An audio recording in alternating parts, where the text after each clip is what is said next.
Good evening, everybody. Are you able to hear me? Yes, ma'am. Yes, ma'am. Okay. First of all, let me thank your principal, Dr. Lillian Jasper, from Department of Biotechnology for the opportunity given to me. And I thank Priya Madam for having introduced me. And I thank my daughter Anjana Devi for having arranged this program.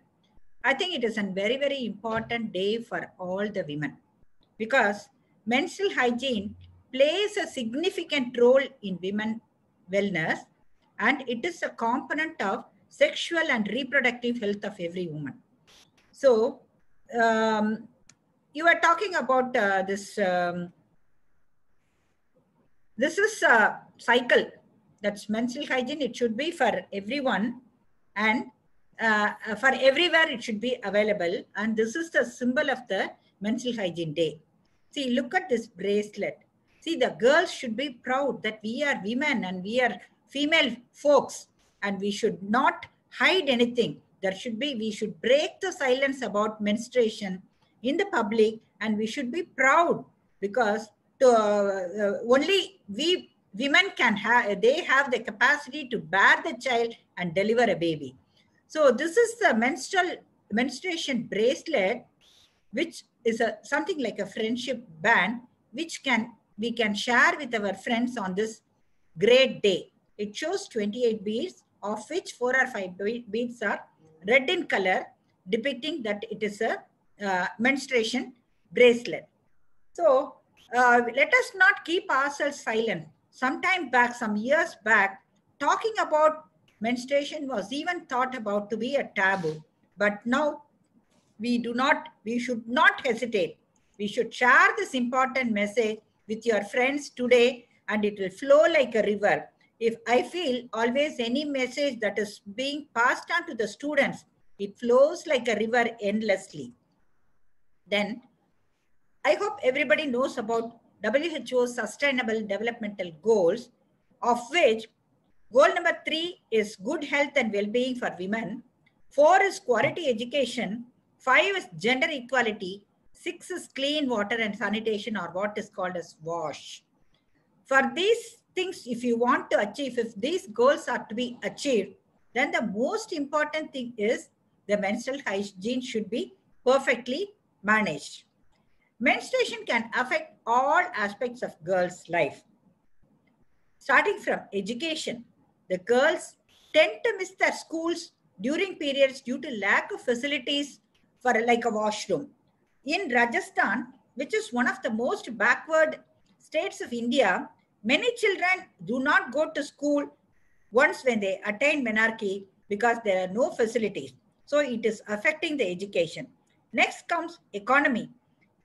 These women folk, they miss their work because they don't have access to the supplies or facilities what you need, and they lack working, and the economy is lost.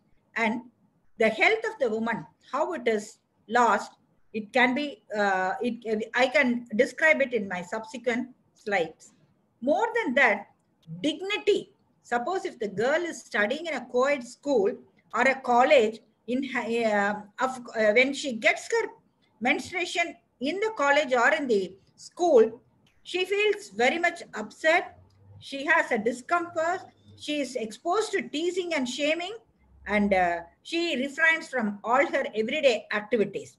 And again, the girls are distracted and less productive during the schoolwork, and also she refrains from participating in the social activities as well as from games. Medical illnesses that are happening because of poor menstrual hygiene we can see that it's a local infection which is very common. That is, women with poor menstrual hygiene, they can have genital infections like bacterial vaginosis, candidiasis, recurrent urinary tract infection, pelvic inflammatory disease, because of which the woman is like the woman is likely to have infertility, and even when she conceives, she is likely to have an abortion or a preterm labor or a intrauterine death of the fetus. Then at an earlier stage, there may be increased incidence of hysterectomy because she is exposed to recurrent pelvic inflammatory disease. So finally, ultimately, there is loss of economy. So we should know about menstruation. Our society, menstruation was regarded as a subject of shame, but in reality, menstruation is a powerful healing tool for women. So menstrual hygiene in adolescent girls, it has to be a part of the their school curriculum. It is, everybody should know about this topic. So it is adolescent is a very, very beautiful life of it's a lifespan. In a lifespan of a woman, adolescence seems to be the most beautiful period. It is a transition from childhood to adulthood, characterized by acceleration of physical growth. The girl has her own psychological and behavioral changes. Menstruation means it is cyclical bleeding per vagina, which is a natural process in order to develop the reproductive capabilities of the women. With the onset of menstruation, the ovaries begin to release the ova. That means a girl is capable of bearing a child. The maximum flow per day during menstrual cycle should not exceed 40 to 50 ml. See, normally the menstrual cycle starts between the age of 12 to 20, 10 to 12 years. Previously, it was the average menstrual age was somewhere around 14 years. But now we know the average menstrual age is being coming down. Even at 10 years, the children are attaining menarche. And the cycle varies between 23 to 39 days, lasting for 2 to 7 days. So during the menstruation, at least the girl should change her pads at least 2 or 3 times. And the number of days, it also varies depending upon each person. So what are the physical health issues during periods? The girl can have skin problems, like there is a lot of acne over the face, which alters the beauty of the girl. So she is very much depressed. Then again, there are other menstrual problems like premenstrual syndrome, which is constituted by menstrual cramp, that is chronic lower abdominal pain during menstruation, or a low back ache, or a body ache, and the girl invariably gains weight, and a painful breast called as mastalgia are seen just before menstruation. Once when menstruation starts occurring, because of the hormonal reversion, because of the reduction in the estrogen and progesterone level, the breast swelling, everything falls down, and the weight also goes down, and everything clears off.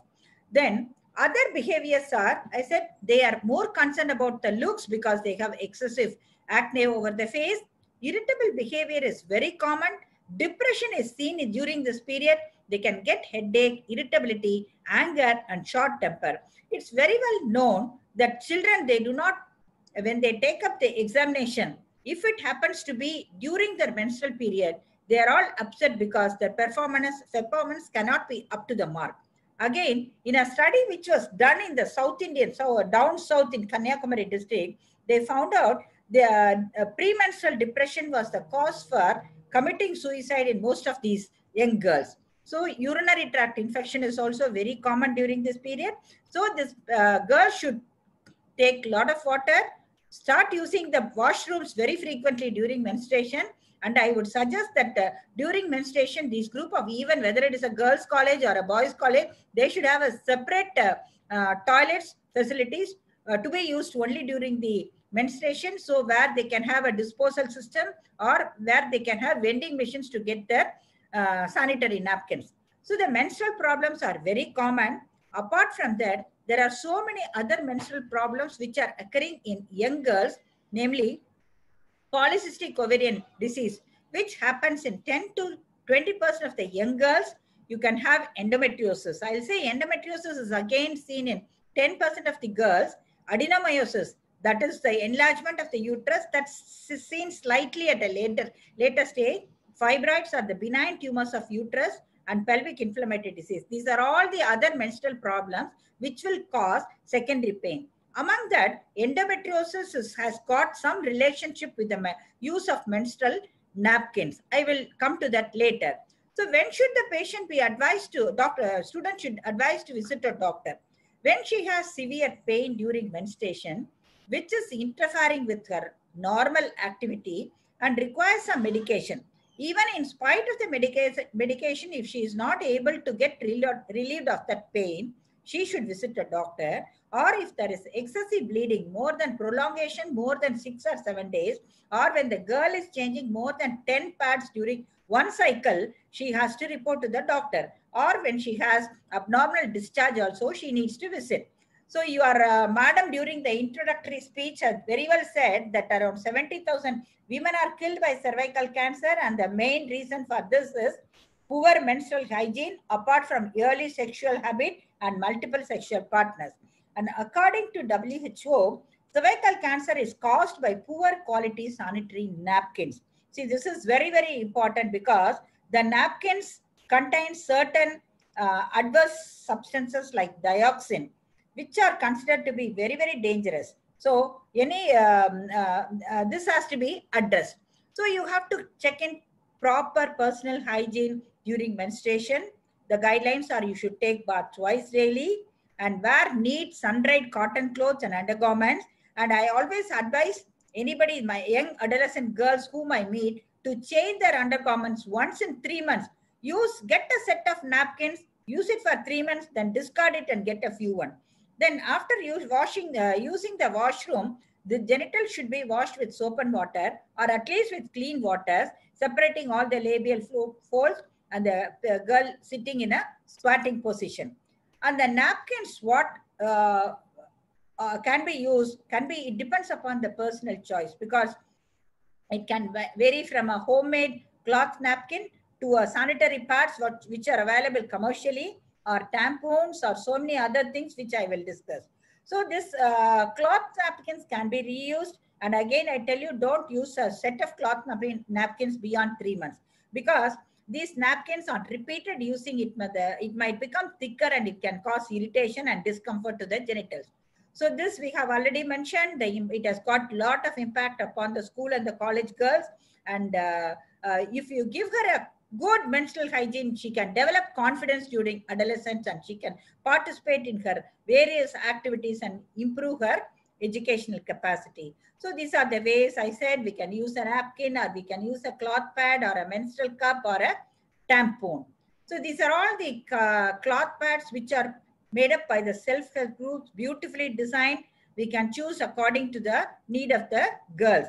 See, roughly you see this, a girl spends, or a woman spends 7 years of her lifetime just in menstruation. So 7 years, I feel it is quite a long time, a part of our lifetime, which is we spend on menstruation. So this has to be addressed very carefully. So the disposable napkins and tampons, what are the disadvantages? See, very often these napkins are disposed and they are left in an open space, inviting lot of infections and lot of germs to grow. See, at least 0.1 to 2% of the waste generated by in Tamil Nadu, that is 10,000 kilograms, are being because of this napkins. So our perception, we think napkin is thin with wings, it doesn't move, leak-proof, hygienic, and it is easily available. And every woman disposes it very easily, just putting it in the dustbin. But the reality is, it's made up of plastics and chemicals which are harmful to the body, which can cause infection and rashes associated with health problems, and makes the menstrual blood smell if you forget to change it frequently. And it is non-biodegradable. It cannot be reused or recycled. And sometimes if it is soaked too much, it will clog, it will bloat in water. And again, if you dispose it in the drains, it can cause occlusion. You will be surprised to know that how the sanitary pads are made. It is made from wood pulp, paper, degraded waste materials. The pulp is cooked with these materials and bleached by the chlorine. When you dechlorinate, the byproduct is what is called as dioxin. See, dioxin is found to be a very dangerous one.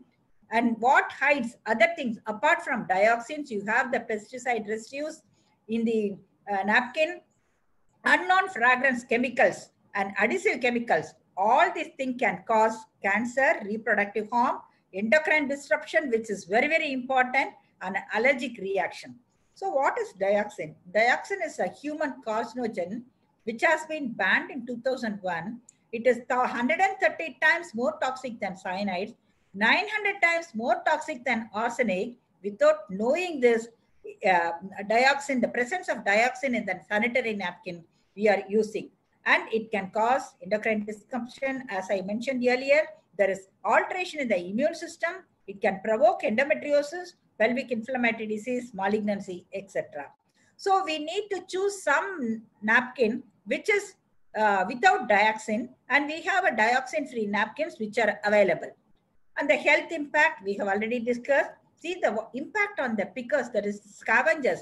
It is not only the individuals who are affected, but the scavengers are forced to dispose, clear of these napkins, and see this girl and see this man who are handling without putting even a gloves. So they are exposed to risk of infection and infectious diseases.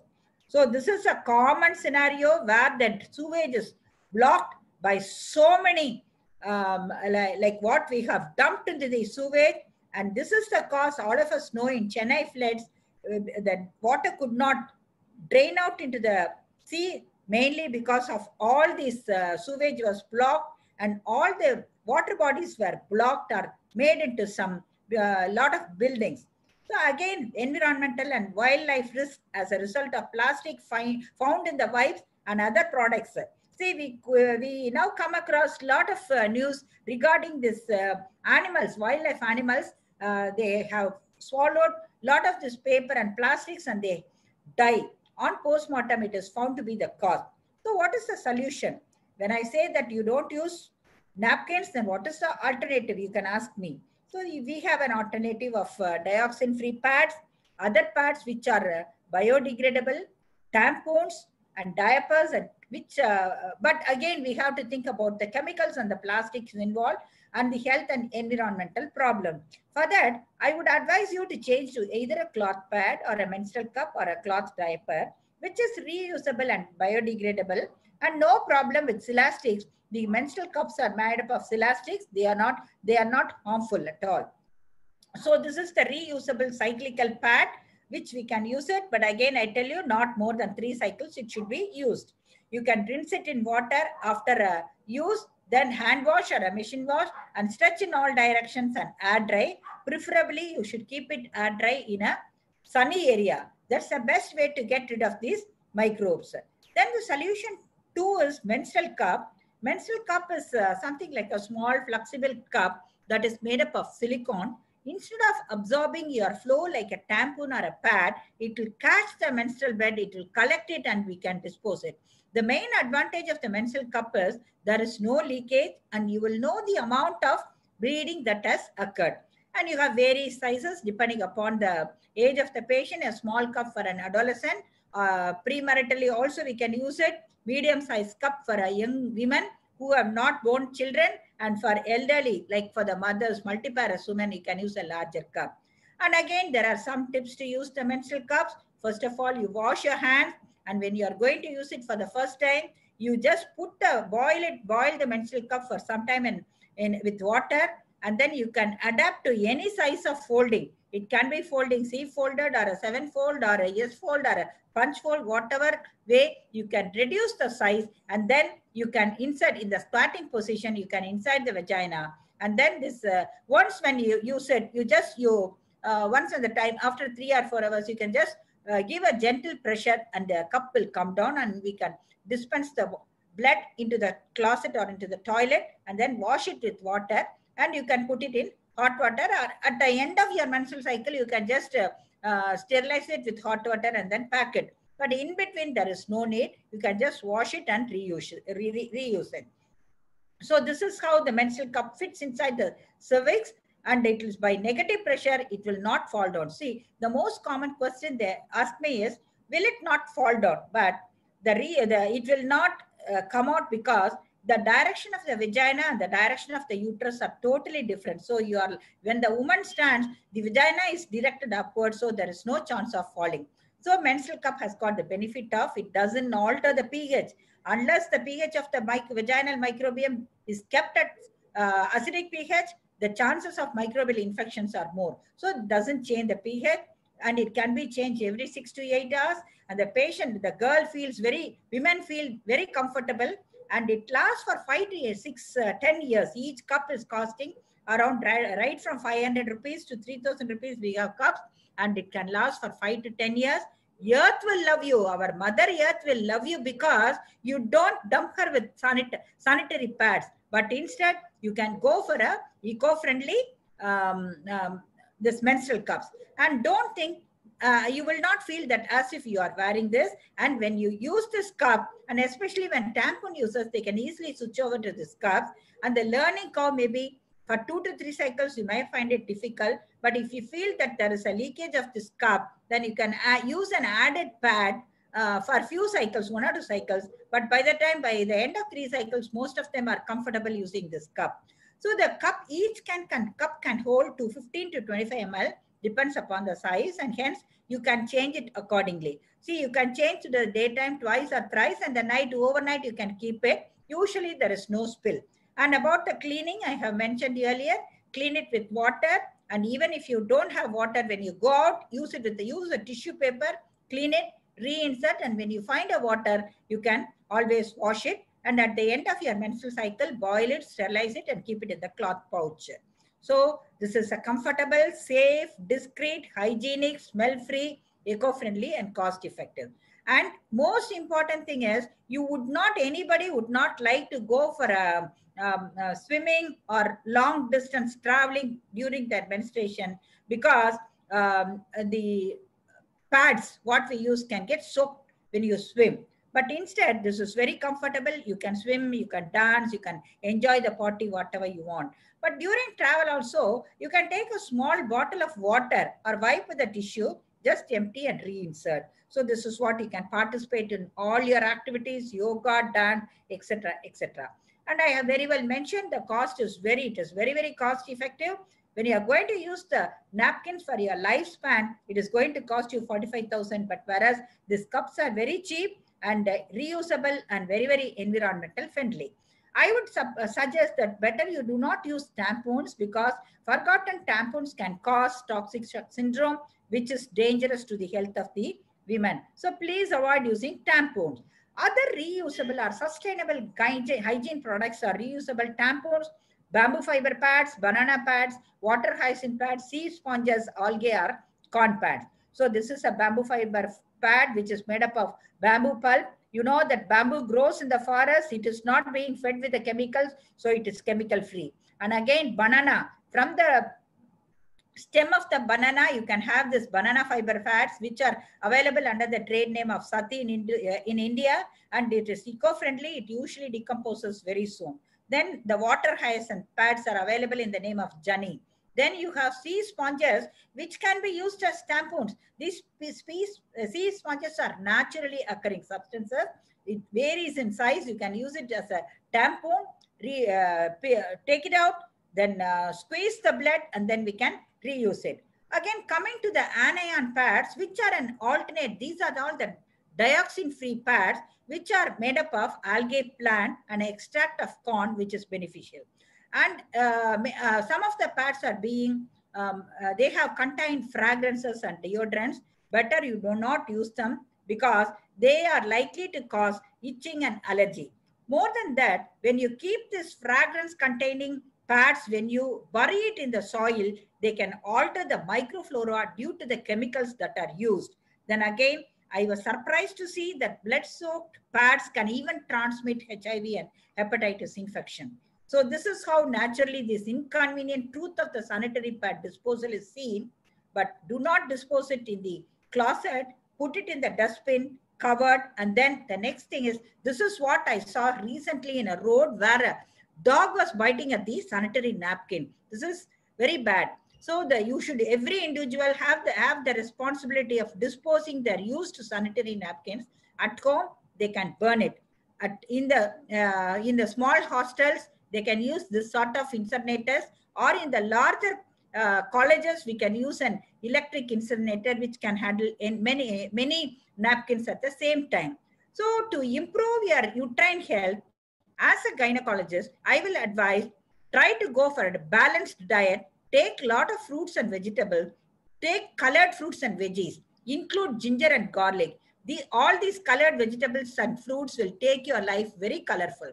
So try to reduce your carb content and try to improve the protein content. And most important thing is, don't forget your daily exercise. Some of the myths about menstruation is found to be unclean. It is false. It is unhealthy for a girl to bathe during her period. That is also false, because in some of the communities, long time back, we used to see this girls sitting outside the house during their menstruation without even taking bath. So all these things should not be practiced or should not be encouraged. And then once when the girl begins to menstruate, she can become pregnant. That is the truth. It is not a myth, but that is the truth. The girls having period should not enter the kitchen or touch the food. That is also a myth. It is not false, because nowadays we know very well it is a it's a family, it's a close family where the mother is forced to enter the kitchen and then cook even during her menstrual period. So there is no scientific reason behind this. So salute these two people who have contributed a lot to this menstrual hygiene. This is a Padma Shri awardee, Mr. Arunachalam Muruganandam, who hails from a small village near Coimbatore. He has been awarded this Padma Shri for inventing a low-cost sanitary pad making machine. He said that he saw his wife and suffering from menstrual problems, and he wanted to have some solution for that, and that made him create this low-cost machine.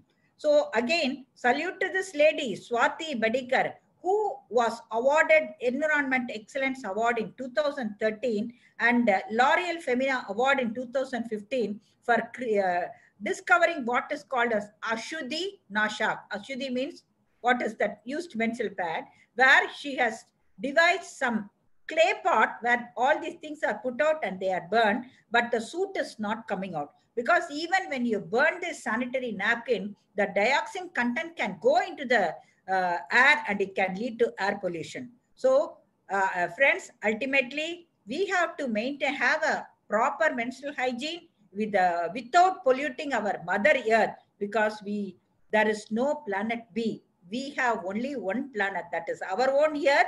And if you say no to the plastic, we can save the earth. And I think Corona has given an advantage in midst of its so many problems. We now see a lot of this environmental biodiversity is coming back. I think it's a blessing in disguise to us. Then we can save women's life. Let's all put our hands together to create a healthy and a wealthy women's life. Always, women's health is nation wealth. So with this, I conclude my session, and I thank the Women's Christian College for giving me this opportunity.